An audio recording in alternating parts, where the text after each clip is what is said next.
राधे राधे सभी को। तो कल मौनी अमावस्या है। माघ माह की अमावस्या को मौनी अमावस्या कहते हैं। इस दिन मौन रहकर गंगा स्नान करना चाहिए। यदि यह अमावस्या सोमवार के दिन हो तो इसका महत्व और भी बढ़ जाता है। अनेक लोग समूचा माघ प्रयोग में संगम के तट पर कुटिया बनाकर रहते हैं तथा नित्य त्रिवेणी स्नान करते हैं। माघ स्नान का सबसे अधिक महत्वपूर्ण पर्व अमावस्या ही है। माघ मास की अमावस्या तथा पूर्णिमा दोनों तिथियां पर्व हैं। इन दिनों पृथ्वी के किसी न किसी कोने में सूर्य या चंद्र ग्रहण अवश्य होता है। इसी विचार से धर्मज्ञ मनुष्य अमावस्या तथा पूर्णिमा को स्नान दानादि पुण्य कर्म करते हैं। इस संदर्भ में निम्न कथा प्रचलित है। तो मैं भी कथा सुनाती हूँ। कांचीपुरी में देव स्वामी नामक एक ब्राह्मण रहता था। उसकी पत्नी का नाम धनवती था। उसके 7 बेटे तथा एक बेटी थी।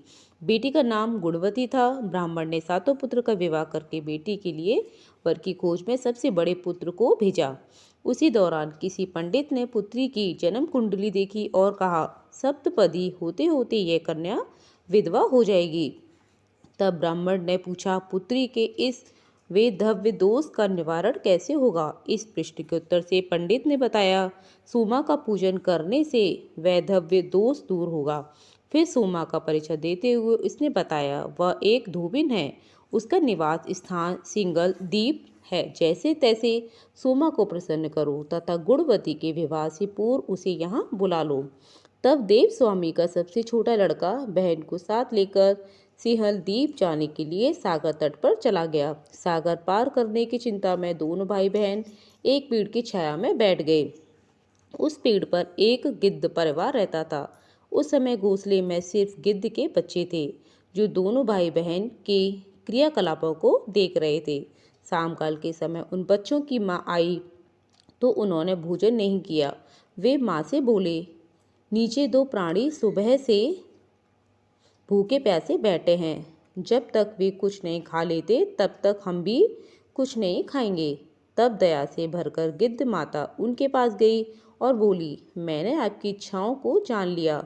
यहाँ जो भी फल फूल कंदमूल मिलेगा मैं ले आती हूँ। आप भोजन कर लीजिए। मैं प्रातःकाल आपको सागर पार कराकर सिंहद्वीप की सीमा के पास पहुँचा दूंगी। वे गिद्ध माता की सहायता से सोमा के यहाँ जा पहुँचे और उसकी सेवा में लग गए। वे नित्य प्रातः उठकर सोमा का घर झाड़कर लीप देते थे। एक दिन सोमा ने अपनी बहुओं से पूछा, हमारे घर को कौन बुहारता है, कौन लीपता पोतता है? सबने कहा, हमारे सिवा और कौन इस काम को करने आएगा? मगर सोमा को उनकी बातों पर विश्वास नहीं हुआ। एक दिन उसने एक रहस्य जानना चाहा। वह सारी रात जागी और सब कुछ प्रत्यक्ष देख लिया। ब्राह्मण पुत्री द्वारा घर के लीपने की बात जानकर उसे बड़ा दुख हुआ। सोमा का बहन भाई से वार्तालाप हुआ। भाई ने सोमा को बहन संबंधी सारी बात बता दी। सोमा ने उनकी श्रम साधना तथा सेवा से प्रसन्न होकर उचित समय पर